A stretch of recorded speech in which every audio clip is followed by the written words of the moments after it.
Here is your passport to paradise. Tonight, we're going to answer all of your questions about what it takes to buy a home here in the Dominican Republic.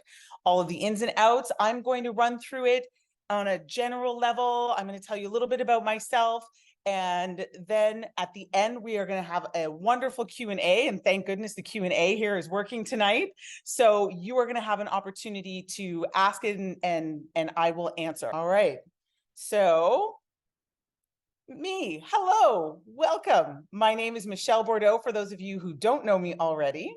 I am originally from Canada once upon a time.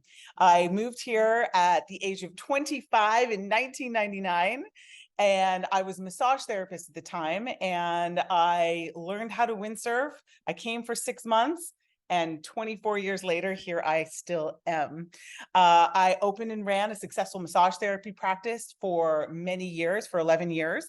And then in 2011, I translated that business into a spa, which I still own and operate. It is an award-winning spa at the Millennium Resort and in the middle of Cabarete. It is beautiful.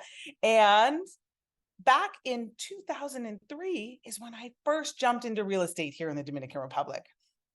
I knew from an early onset that I did not want to rent living here anymore. I'm sure some of you felt that way, especially those of you who purchased property already back home.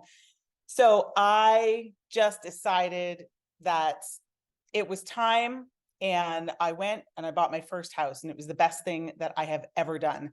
Real estate for me in my life has been the best financial investment that I have ever entered into.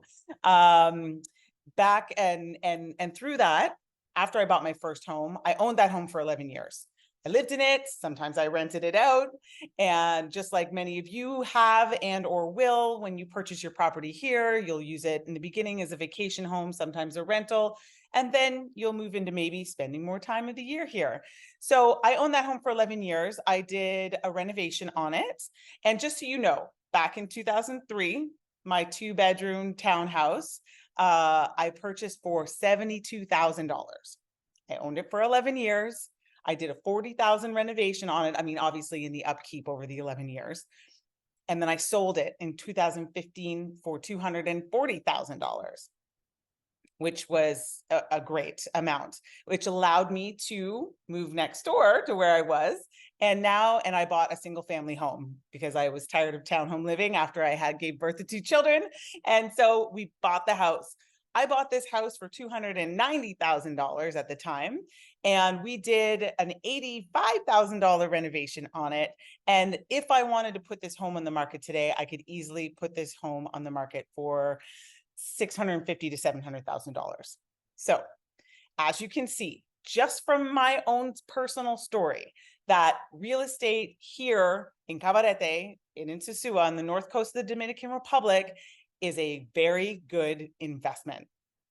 For those of you who maybe not been here or haven't been here a lot, why should you invest in the Dominican Republic? So just for those of you, maybe some of you don't know, because I don't know how you found me. Some of you might have found me through Facebook for this webinar. The Dominican Republic, okay, it's right at the center of the Caribbean. It is, I do believe, the second largest nation right after Cuba. And we have the highest mountain peaks in all of the Caribbean, with mountains here on this island that are over 10,000 feet, which is over 3,100 meters for all of us who do metric. Okay, and we have a large population. So the Dominican Republic is 11 and a bit million people, as well as we share the island. This island is called Hispaniola, with the other third, the western third, with Haiti. And they also have about 10, 11 million people. So all of those over 20 something million people on this island. And we have one of the more robust economies here in Latin America, and our tourism is off the charts here. We are a leader in tourism here in the Dominican Republic. So you get to know that if you purchase here, you are purchasing in an economy that is very stable, very strong, and the government is also very stable, which I know is a very valid question for people in North America. So again, a little bit more. Super vibrant culture here. Everything is colorful. People are friendly. Everything is loud and merengue, bachata, and it's musical. Dominican people are beautiful, warm, open, caring, and they're happy to share their culture with foreigners. We have diverse landscapes in this island. So up here on the North Coast, you know, we've got the beaches, we've got wind, we've got waves. You move to the middle of the island, it becomes more arid. Again, we have the super mountainous regions. There are desert areas. So the landscape here is super diverse. So if you happen to be spending the full year here, and if you get a little bored, it might happen someday, one day, but if it does, traveling here is amazing on island. There's also quality food at affordable prices. In Cabarete Sosua, we have a diverse population here of expats. So meaning people who come from other countries to make this one their home. So when you're here in Cabarete and Sosua specifically, you will feel right at home, okay? But you may be in the supermarket and you're gonna hear German and French and maybe a little bit of Italian, and you're gonna hear obviously lots of Spanish, and you're gonna hear English. You'd be like, whoa, are you from Toronto or are you from Tennessee? So you're gonna hear a lot of familiar sounds and a lot of international sounds as well. We have a stable government that incentivizes foreigners to come here and invest. Again, we live the island life. Our quality of life here is amazing. And this is a place also with affordable healthcare.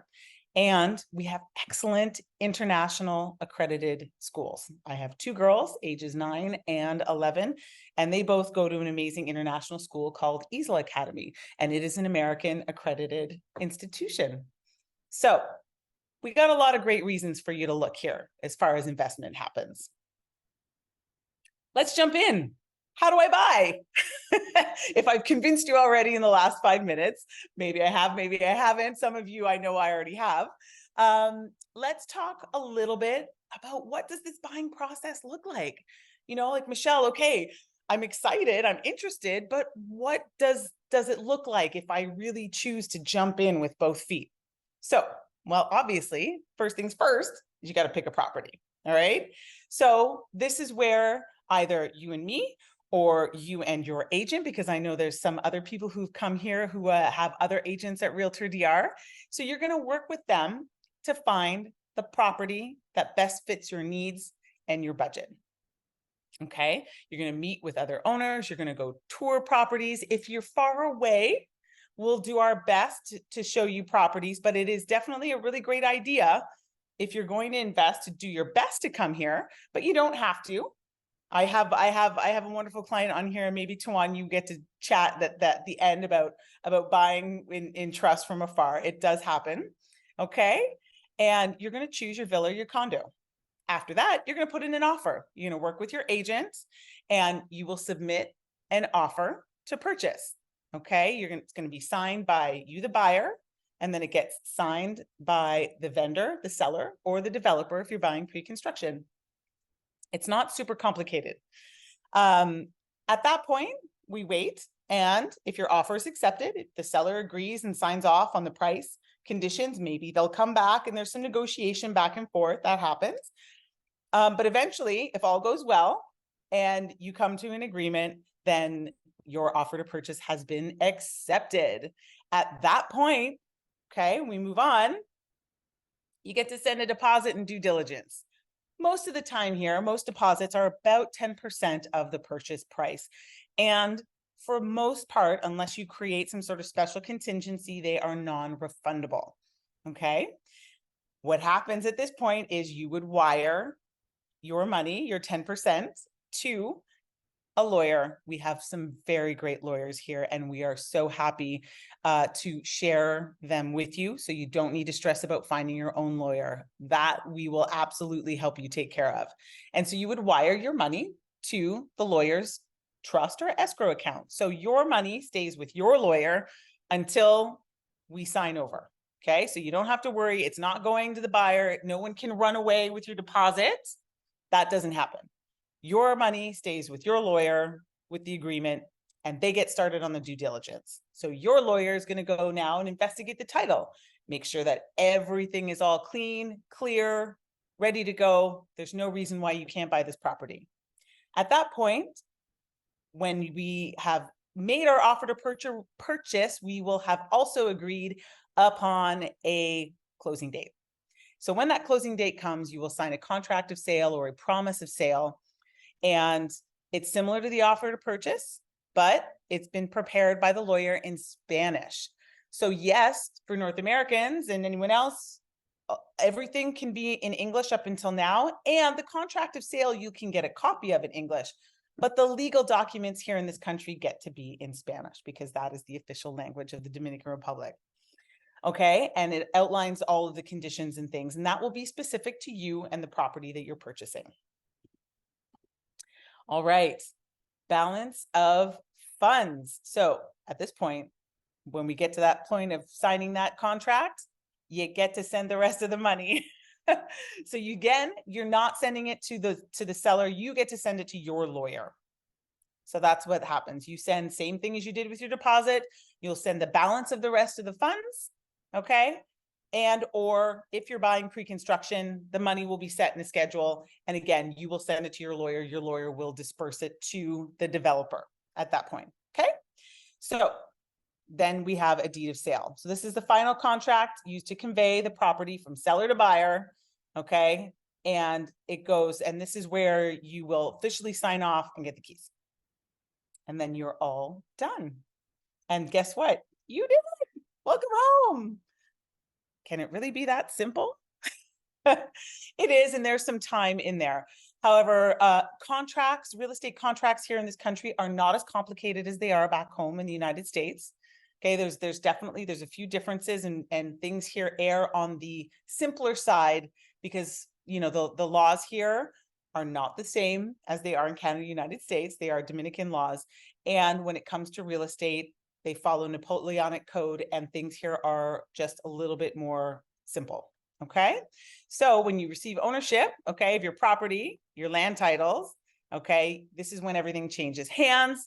Sometimes you can also buy in a company. So you can buy as a person, or you can purchase a company and purchase your property as a company. That's a whole nother story, which I can get into later if someone really wants me to explain it. But for now, you can just know you can buy as a person, or you can purchase as a company with other people with you. Okay, we'll keep it at that. All right. So our relationship is a really important one in this step. So I want you to know what it is we do for you, because you're not alone on this journey. And it's really important for you to know that you're not alone on this journey, and that who you choose to represent you as a realtor is really, really, really important, because we get to be your guide. And there's definitely a certain level of trust here that gets to happen both ways. And when it does, you get to be safe, and we get to make sure that you get the property that absolutely fits your needs. So we, as the real estate side, get to make sure that we explain all the relationships between you, seller, lawyer, and this whole process. Now, again, I'm skimming through this for webinar's sake, but again, if I'm your agent, I'll sit down and we'll go through this step by step. And obviously we'll go through it in a lot more detail. We're going to maintain communication in a timely manner. All right, I'm going to get you up to speed with how things are moving here in the area. All right, I'm going to provide you with helpful community data. We're going to explain the local real estate practices and procedures, because again, some things are similar to back home, but some things are really different. I'm going to provide you information on lenders and financing alternatives. Okay, because there is some financing here. There's not a lot, but there's some. And I'll go into that a little bit later.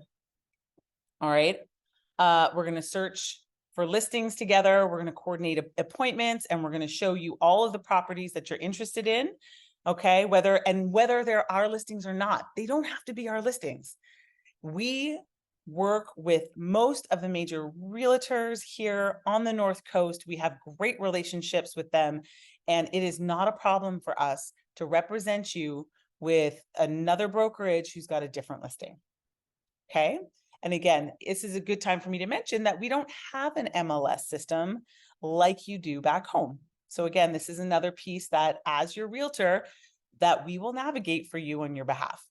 Okay, so you don't have to worry about missing out on a property just because it's not ours. That's not an issue. We get to make sure that we disclose all known defects on the property. I want you to know up front if you're going to have to do a little bit of reno, that gets to happen so that you are buying a piece of property with all the information that you need in order for it to be a successful transaction. And I'm going to strive to get you the best possible price that we can and the terms for you. And I'm going to explain everything post-purchase, all the activities, responsibilities, if you've got HOAs, switching over your electricity, all the bills, all those details that you get when you purchase a property. We don't just drop you like a hot potato. We make sure that we take you all the way through the finish line, because here at Realtor DR, and also for me personally, it's not transactional. You get to become a part of our community here on the North Coast. You're now my neighbor and I will treat you as such, as does Realtor DR. And that's how we come to the table with you and for you. Okay. So in return, we also ask, so trust going both ways, that you communicate with us. So what can I do to make sure that we have a great relationship? Be honest with your agent, okay? Inform us if there's any changes to timing, any critical information that might affect our service to you, okay? To enter into contracts in good faith, obviously, and make every effort to adhere to all of the negotiated contingencies, to willingly provide pertinent information, to submit loan applications and any lender information within the timeframes of our contracts, all of those things, and inform any other real estate agent that you're represented by us. That's a really important one. Okay, because we don't have an MLS system, it's really important, and it's really easy to start reaching out to lots of people, and then you could end up working with multiple people. But this is, again, you get to become a member of our community, and we're a small community and we do all know each other. So it's a really great idea for you when you're ready to commit to working with a real estate agent, that you do commit to working with one. It's really, it's a great thing both for your own personal integrity and for the integrity that we have working with fellow agents, because that's how we maintain wonderful relationships. So here's our team. So it's not just me over at Realtor DR, obviously. We have an entire team. So we have Brett Henry and Robert McEachern, who are our president and CEO. They're the two founders. And Shayla, who is our operations manager. And then everyone you see down there, that is all of us. So there are many agents here. We have an international team from England, France, Dominican Republic, Germany, Canada, United, let's see, where else do we have? I think that's it. Oh, and from, oh my God, Linda and Yalda, don't hurt me now.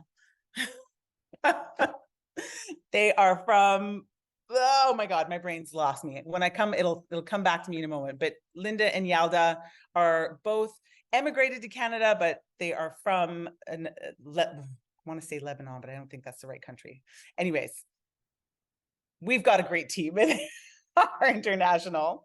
All right, but we are proven in our business, okay, in our sector, with our experience. Our team aligns with both our buyers and our sellers' goals to make sure that we meet expectations on both sides.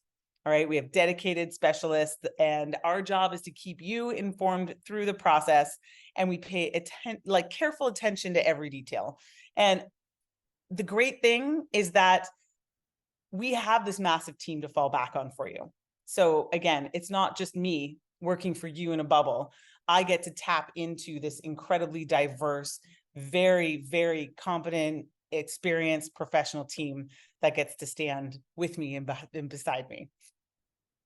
All right.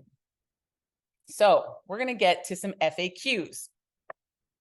We're already here. So can foreigners buy property in the DR? Yes, obviously you're looking at one. So the buying process for foreigners and Dominicans is exactly the same. When I said before that the Dominican Republic loves, loves, loves foreign investment, they make it very, very easy for anyone from any country to purchase property here. Okay. No matter your citizenship status. What are the additional costs in real estate transactions? So, as a buyer, you do not pay me at all. Okay. So, the commission for real estate agents comes from our sellers. All right. Closing costs for you, though, are typically going to be about 3.5% to the sales price. All right. You're going to be about 1% more or less to your lawyer for their fees, and about 2.5 to 3, okay, for land or title transfer tax. Okay, so that's for the government. That are your costs. And can you receive quality health care? So if I move here, what happens to me if I get sick? You're going to be all right. So you can receive quality health care here in the Dominican Republic. Again, I've lived here for 24 years. I've given birth to 2 children here, and the healthcare system here is pretty good. Okay, again, we live in a small town. All right, so definitely sometimes there's some travel to some of the larger cities, which would be in the same as the US or in Canada. Obviously, if you're, living in, small town in Florida, sometimes if you need a specialist, you're going to head to Miami. If you're in a small town in Ontario, you need a specialist, you're going to go to Toronto. Same thing here. You may end up in Santiago or Santo Domingo at one of the larger cities, but we have good quality healthcare here. We have a wonderful urgent care clinic here called CMC, and other hospitals that are only 40 minutes away in Puerto Plata. So there is no need to worry about your healthcare. We have amazing eye doctors and dentists here, and some of the specialty physicians are at a very, very high level. Are there any additional costs to homeownership? Yep. It's not just buy and then we're all done. So we have property taxes like you do back home, but not as much. So they're 1% per year of the appraised value of the property in the tax office. Okay. So anything over 150,000 US dollars. So if your house is valued under that, you won't be paying taxes. Okay. But if your property is, say, at 200,000, all right, you'll pay 1% yearly of property taxes on just the 50,000 part. Okay. And Tawana, I see your hand up. Let's see. Oh, okay. You guys have some great questions here, and I'm going to get to those in a minute. So let me just get through this piece, and then what I will do is I'm going to get to all of your questions. So let's get through this one. How long can I stay in the DR? All right. DR's policy for extended stay of non-residents is very chill. You will not be hauled away for being 2 days over your tourist visa. In fact, you won't be hauled away at all. The way that the Dominican Republic chooses to handle this is that you will pay a fine upon leaving. That is a scheduled set fine, and it is not punitive, meaning they don't come after you after the fact. It's fine. You pay your fine, you leave the country, you're good. There's no issue with you having overstayed. They just rather collect it on the way out versus, have you go back to the airport and buy another tourist card, because that doesn't really work here very well. So they make it very easy. All right. So for example, you stay for 3 months. Say you want to get away from the winter, you stay, okay, or even you stay for 4 months, and you're going to be 3 months over your initial tourist card. You'll pay about 2,500 pesos, which is around like 40 something dollars US for staying 3 months over your visa. That's it. All right. So it is not a big deal. Do you need to get residency if you own property? No, you don't. If you would like to, you can. For some people who want to spend extended amounts of time here, it can make things easier. Like once you get your residency, you're going to get something called your cedula, which is our national identity card, which allows you to do a lot of things like create contracts very easily. Many things you can still do with your passport. Okay. But having a cedula just makes life a little bit smoother here, but it's not required and it's not necessary. Okay. All right. I'm so excited now. I've given you a very brief overview. I know that there are many places we can go more in depth, and I have a feeling that we're going to get to that right now in the Q&A. So, what are the benefits of buying a property as a company? Okay, so when you're buying it as a person, okay, you get a better tax rate. Okay, companies are assessed at 27%. However, it makes it a lot easier if there's going to be multiple people owning a property, because here with inheritance laws, and regardless of what a will might happen to say, if you have multiple people owning a property, and if something were to happen to somebody, which it does, such as life, you know, the whole process of handing down a property can take quite a bit of time. And so if you don't want to have that time, then it's a lot easier to hand over a company. Also, when you choose to sell the property, you're actually not going to sell the property, you're going to sell the company. So you sell the company and you don't have to go through the title transfer tax. So you'll pay more yearly tax-wise, but then you'll benefit from, you know, like when you go to sell it, there won't be that title transfer tax. And so that can be a negotiating point that you can use.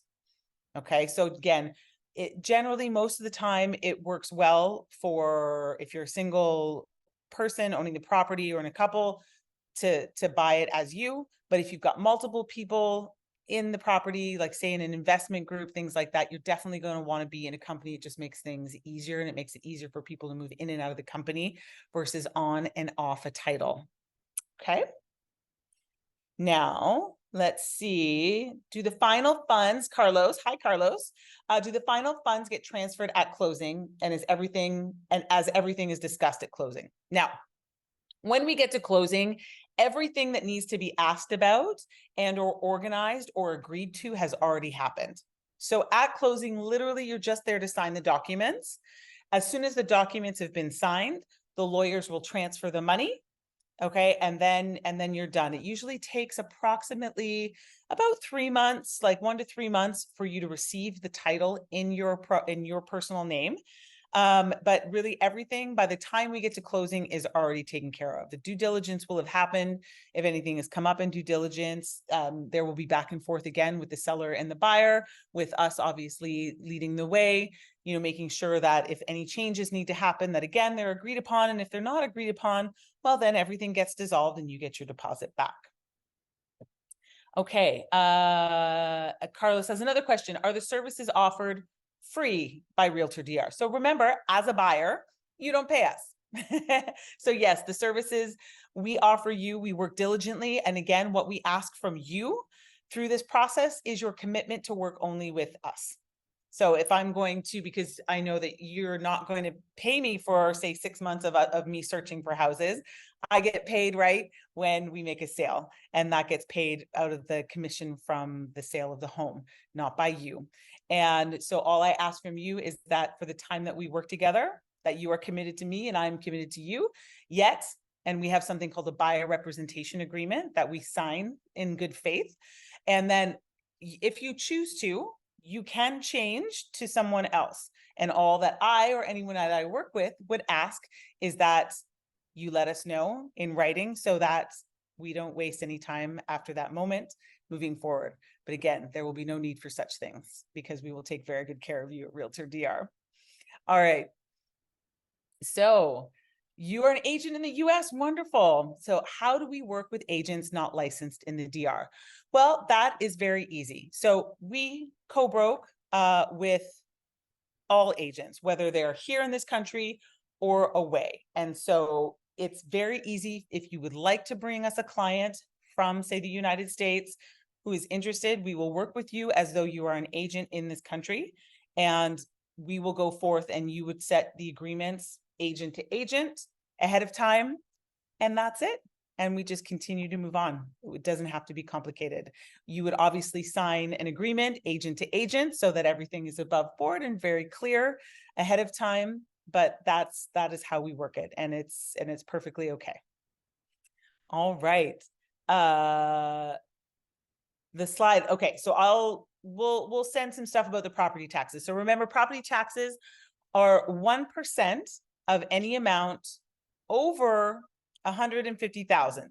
So there's a little bit of gray area here, and not all homes are registered in what's called the DGII. That's our sort of like internal revenue sort of arm of the government, shall we say. There are also labor and a few other things. But whatever your home is registered at in the DGI, it may not be exactly the amount that you paid for. Sometimes it is. So again, that one, it is a little bit gray, and we would have to go on a case-by-case basis. But if everything as it is, and your home is registered at $200,000 US, it's peso equivalent inside the DGI, you will pay a 1% on the amount over 150,000. So you're going to pay 1% of $50,000 per year in property taxes. Okay. So that's it. Very simple. Anything over 150,000, you pay 1% on of what it's registered at in the DGI. Okay. And your lawyer can absolutely help you with that, and or an accountant. We can let you know what that will be when you purchase the house, obviously, ahead of time. Okay. So what are some of the cons of living in the DR? Okay. Yeah, there's some. And it obviously, some of the cons are, depending on things you like. In Cabarete-Sosua, for example, we don't have a nearby movie theater. We do not have a nearby shopping mall, like big shopping mall. Like you gotta drive to the big city. It's a con. It's a con when you've got kids. Driving. I'm gonna say driving would probably be one of the biggest cons here. It is a different beast driving here. I drive. I've been driving for many, many years here, and I'm perfectly fine. And I've not gotten in an accident. I think I had a fender bender once, but not my fault. But driving here is very different. There are motos, there are cars, and there are not as many rules as you are used to back home. There's very, very little. There's only a few radar speed traps on some of the big highways, but nowhere else. No one gets pulled over for passing or any of that. So I would say that driving would probably have to be, it is totally doable. You need to learn how it works here. You need to be extra careful and very vigilant here when you drive, but it is doable. And I would say that, and, being in a small town and maybe sometimes having to drive a little bit farther to access a few things, not food or anything like that. We have everything here locally. But I'm going to go with those two as my two biggest cons. Let's see. Okay, so Eric, you have a business name in the US, but purchase your property as an individual. Yep. Okay, so it would not be able to be switched to your business name in the United States. In order for you to purchase as a corporation, it must be a Dominican corporation. It can't be a US or Canadian corporation. Okay, so you would need to create a Dominican corporation, and the US and the Canadian is not applicable and cannot go in your title. Okay. Do I only represent buyers in Cabarete-Sosua? For me personally, at the moment, I have buyers in Cabrera. Hi, Jason. Jason and I know each other. I do represent some buyers as far away as Cabrera. Realtor DR, very exciting news, everybody, is opening an office in Punta Cana. Very exciting. I think we just signed a lease on some office space. So we will be expanding. Me personally, I do tend to stick to the North Coast here. It doesn't mean that I couldn't help you purchase something a little bit farther away, but I tend to, obviously, my area of expertise is closer here to the Cabarete-Sosua area. Let's see, Eric. Also, is best practice to open a business in the DR? And yes, so if you want to purchase a property in the name of a company, you get to purchase a corporation here in this country, And it will cost you about anywhere from $1,200 to $1,500 to purchase a company for the legal fees and whatnot. Okay. So is it better opening a bank account in the DR in dollars or pesos? Both are beneficial. I would say it's a good idea if you're going to be a homeowner here to have an account in both dollars and pesos. So a dollar account here at any bank. And if you don't have your Dominican residency, your best bank of choice is going to be Banco Santa Cruz, as they're very friendly to foreigners and make it easy for you to open an account.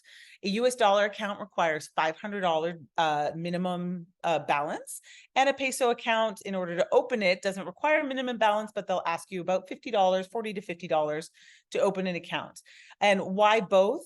It's easy for you to send money down here to yourself in dollars. Also, certain bills here, some bills are in dollars, but most of your everyday bills, that it's great now we have online internet banking.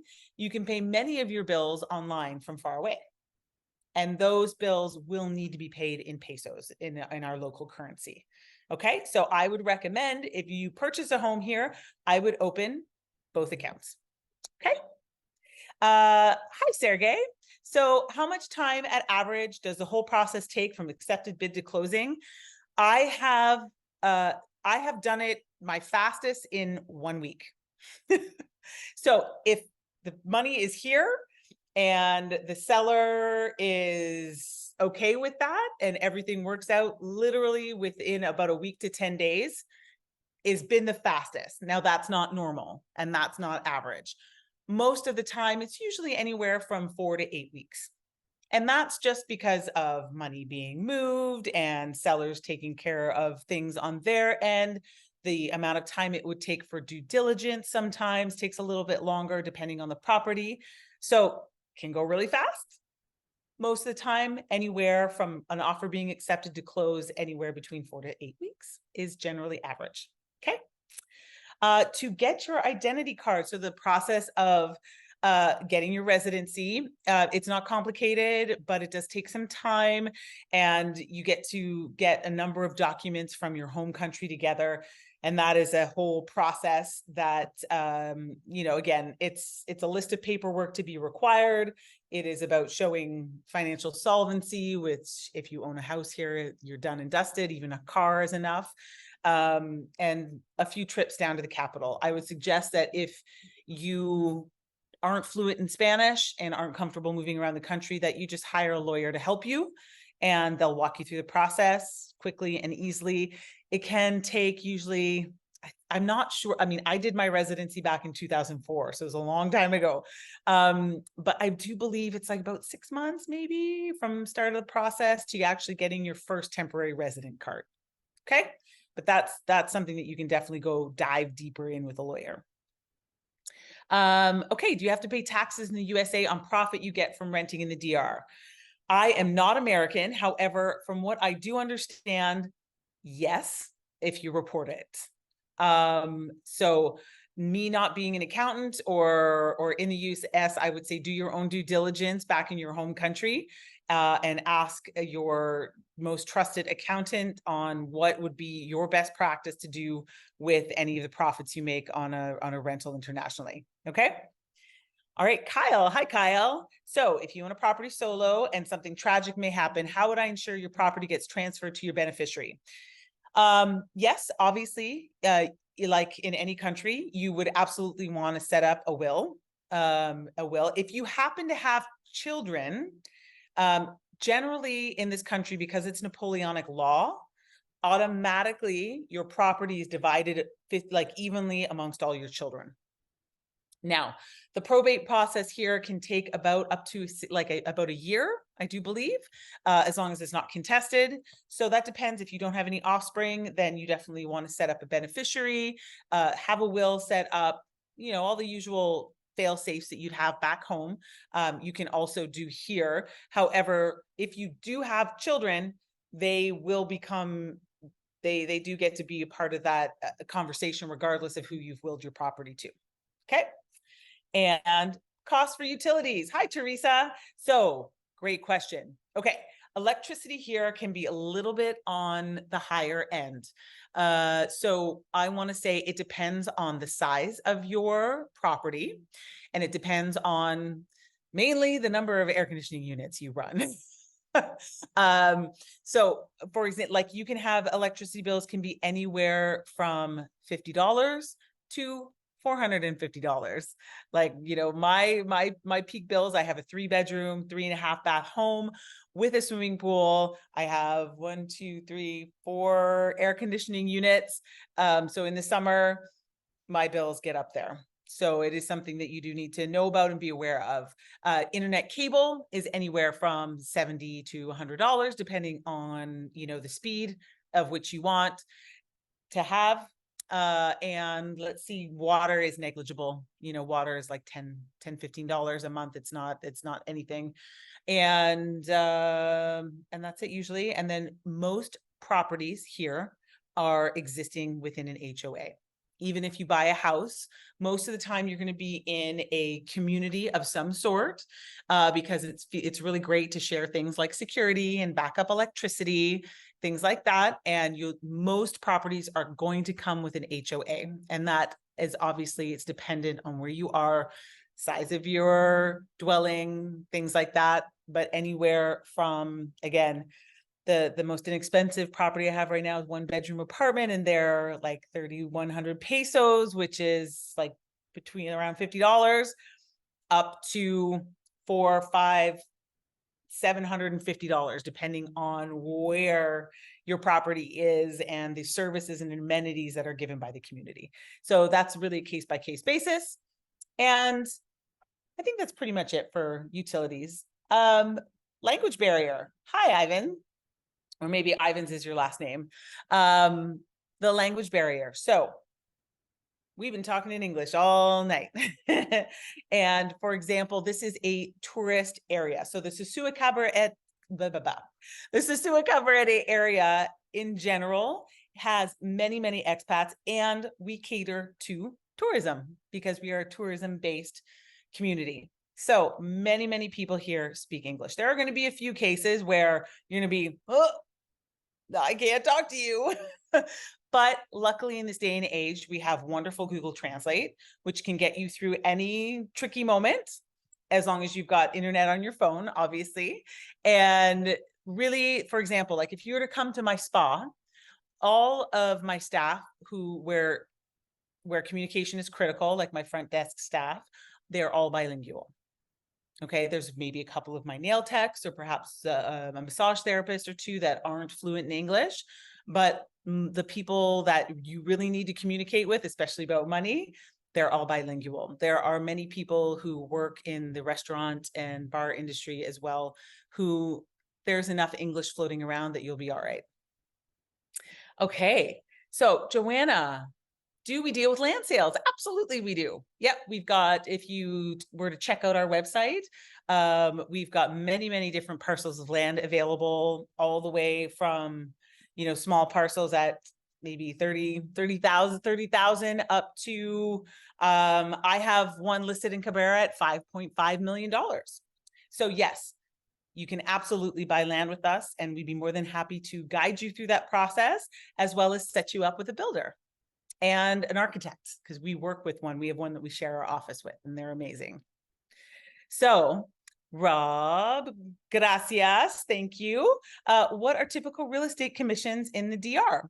Well, our commission ranges anywhere from, I want to say, like 3 to 10%. It varies wildly. And again, remember, we don't have an MLS system here. And so selling real estate here is not as easy or straightforward for us as it would be back home. So there, again, some things are simpler and some things here are a little bit more complex, and not having that MLS system creates a wide range. So it definitely depends. So we're anywhere in that ballpark. And the Deslinde requirements. So you as a buyer don't need to worry about Deslinde. That's something that the seller needs to worry about, but it's something as a buyer you want to ask about. And that's definitely something that your lawyer will look for during the due diligence process. Okay, so during due diligence, your lawyer will check out the title. There are some properties, for example, that are a bit older, and those older properties have an older title. So this country back in the early 2000s sort of changed their way of doing things, modernized with modern GPS technology, and asked all homeowners and landowners to update their titles.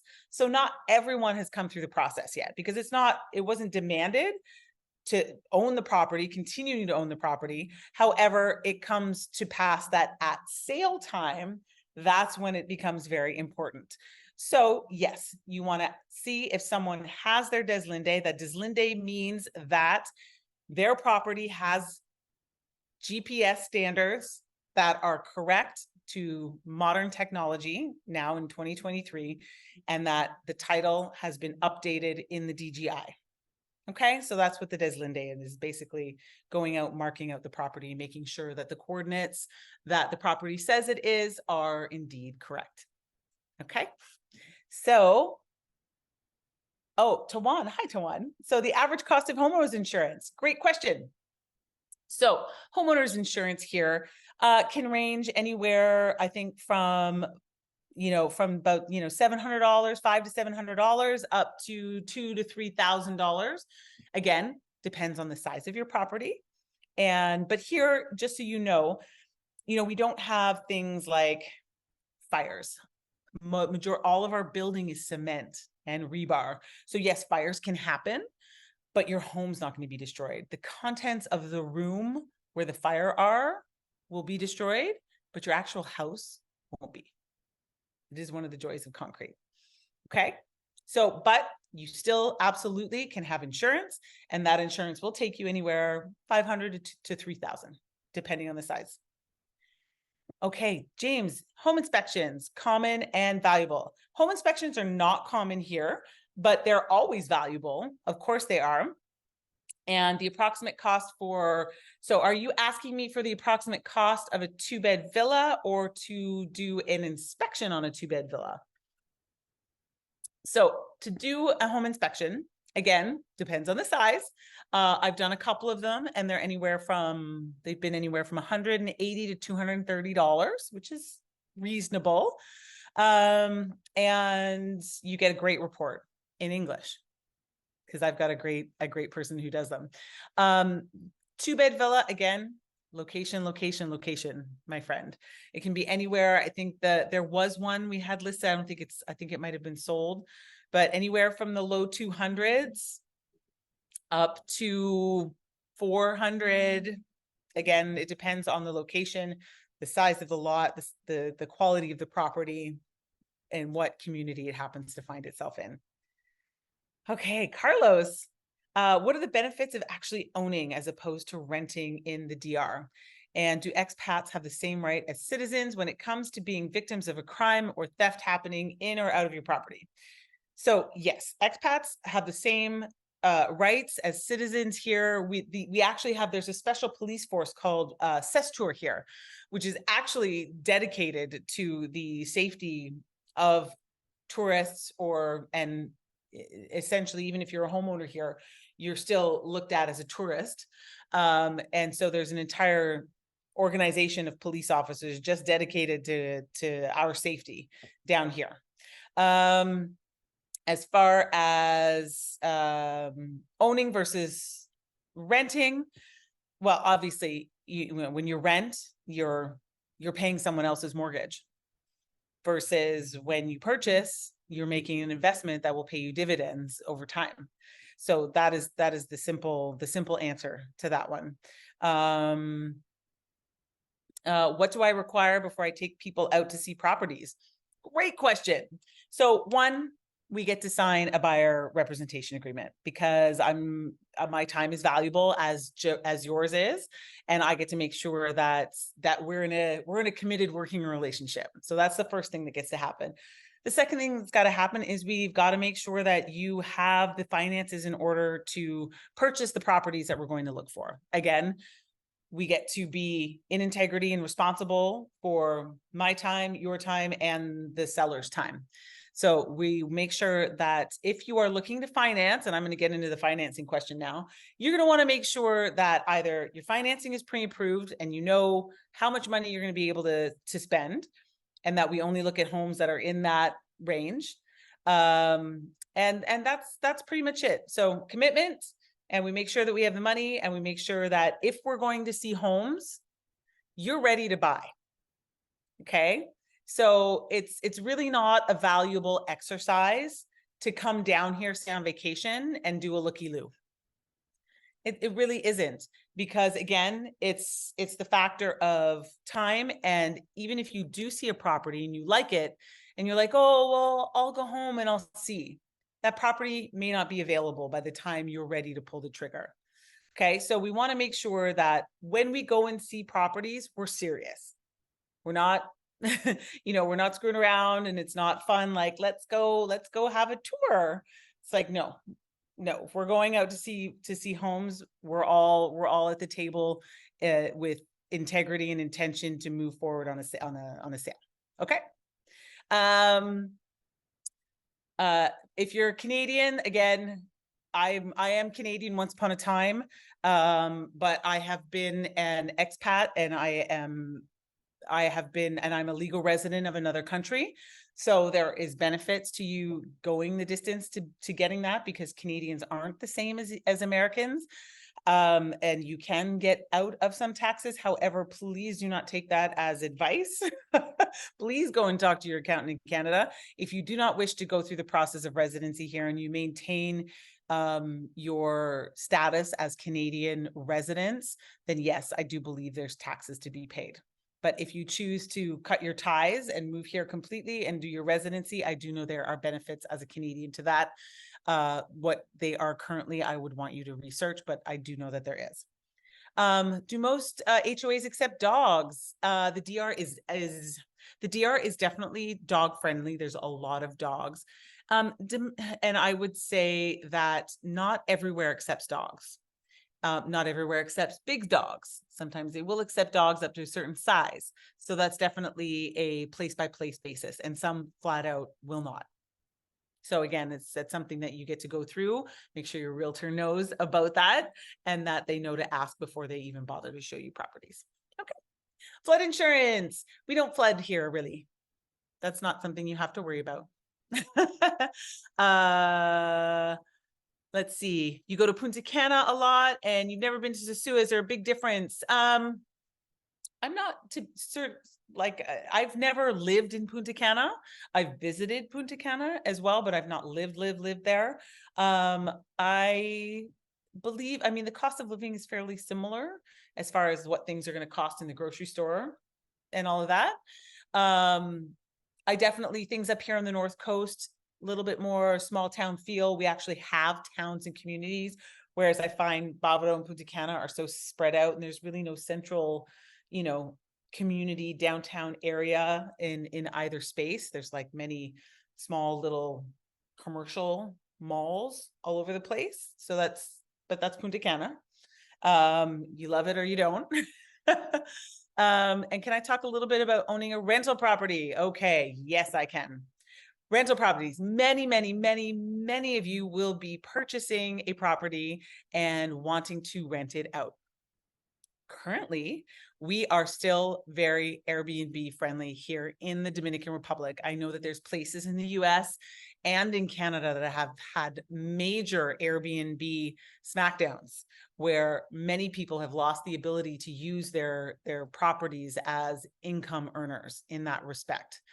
That is not the case here. It is very easy for you to rent out your properties here. And there are many very honest, reputable property management companies here that you can put your property in the hands of in order to take care of your home and take care of your guests as they come in from Airbnb and Booking.com and VRBO. And so it is very easy for you to create an investment property where the property pays for itself, so that you are not strapped for cash. You get to purchase the property. Obviously, you put that capital investment in, and then we will work with you. We can actually create these amazing, investment profiles for you on whatever property you're interested in. And you'll be able to see, based on our average occupancies, how a property will do based on the bills for that particular property and the estimated income that you'll get from Airbnb. And that is a service that we offer free of charge for any of our buyers who are looking to monetize their investment. All right. So sample, and that's the sample number thing I'm talking about. So when you get with your realtor, make sure that you're interested in a property, say, I would like to have this investment sample done for me. Okay. All right. Oh my goodness. How are we for time? Look at that. 7:58. Wonderful. Does anyone else have any other questions at this time? Oh, I so wish I could see your faces, all of you. I have enjoyed your incredible, oh, Christoph, go for it. Let's see. Can we let Christoph? Oh, allowed to talk. Oh, yeah, look at you go. Go ahead, Christoph. What's your question? You can unmute yourself, or I can do it.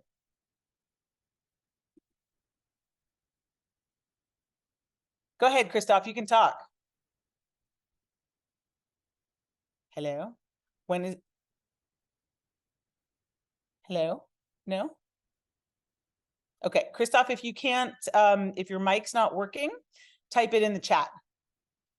So Janessa is probably not going to speak. Janessa is my assistant and Janessa is in Michigan. So she doesn't actually work as a realtor here in the DR, but she helps to make me and all my back-end systems glow and function and run very, very smoothly. And she is here as my tech support this evening. Ivan, the next meeting. So I am hosting another webinar, just for all of you to know, on November 9th. So on November 9th, we are going to be diving into pre-construction and purchasing land and pre-construction properties from development plans and all the ins and outs of that side of real estate here. Okay, so I really, really hope to see all of you on that next webinar, November 9th. And I will be answering all of those juicy pre-construction questions. And we're going to be highlighting probably 2 or 3 different projects that we think are really, really interesting and things that we want the most amount of people to get their eyes on. Okay. All right. Anything else? Oh, does the DR do financing? Yes, they do. It is not the same as back home. I know you're going to hear that a lot from me. It's not the same as back home. So Scotiabank offers financing for American, British, and Canadian citizens only. And if you qualify and are pre-approved, they will finance up to 70% of a property. Okay, so not necessarily the asking price, the 70% of the appraised value of the property. Okay, and so I generally tell people who are looking at financing, first things first, before we look at any properties, sit down with Scotiabank, get pre-approved. Once you've got pre-approval and we know how much, we can go out and you know how much money you have to put down because you need that 30 to 40% to put down. So then based on that amount, we'll go out and go looking. Scotiabank will amortize up to 25 years and they will offer you a fixed interest rate currently at 8% for 5 years. That's their best rate. Okay. I will absolutely send you sign up for the next webinar. That will probably get released in the next week or so. And it will be, if you got signed up for this one, you're on an email list to get sent the link for the next one. Okay. We're opening an office in Punta Cana, which marketing program will be working to keep the North Coast like an important destination. It's been a big fight to bring up this zone in Punta Cana. Okay, so Cabarete Sosua and Punta Cana, for me, are apples and oranges. We couldn't be more different. And I think if the people who are interested and attracted to Punta Cana are completely separate from, I think, most of the people who are interested in the North Coast. It is my experience both as someone who's lived here for a very long time and for someone who sells real estate up here. Again, Punta Cana is, again, very wide, very spread out, very much all-inclusive resort land. And there are definite advantages to Punta Cana. I mean, there's a massive volume of people that come, investment-wise. However, for me personally, my heart is up here on the North Coast. We get to windsurf here. We get to kite surf here. There's world-class surfing here. The active lifestyle that we enjoy here and the water sports community that exists up here does not exist in Punta Cana. That's special only to Cabarete and Sosua. And so it's partly that, and it is this tight-knit, beautiful international community that we have up here also, that for me makes it a joy, pleasure, and easy to live here. So definitely we're just taking advantage of the expansion of both markets. So I don't think there's going to be competition between the two. They're separate. All right, Kyle, thank you so much for your time tonight. Thank you for coming. And I appreciate all of your time, and any of you, let's see, Janessa, if you can somewhere pop in the link to book a call with me. For those of you, it's down here, right here on the screen. So michellebourdeau.com/30 minutes. I'll also send it to you. So for anyone who would like to grab a piece of time with me, who didn't get their question answered, or who has questions that want to go deeper on more specifics, please book a call with me. I would love to talk with you about it. I would love to talk with you about what life is like here on the North Coast. And again, this is somewhere I've called my home, where I have bought real estate, where I have had my children and am raising my children. And it is a wonderful, wonderful community that is full of, incredible people, diverse all over the world. So I think that's it. I think we're done tonight. I have enjoyed this. I hope you've all enjoyed it as well. And I can't wait to see you all on November 9th, where we're going to dive into pre-construction developments. I hope you all have a beautiful Thursday night, and I look forward to connecting with all of you very, very soon.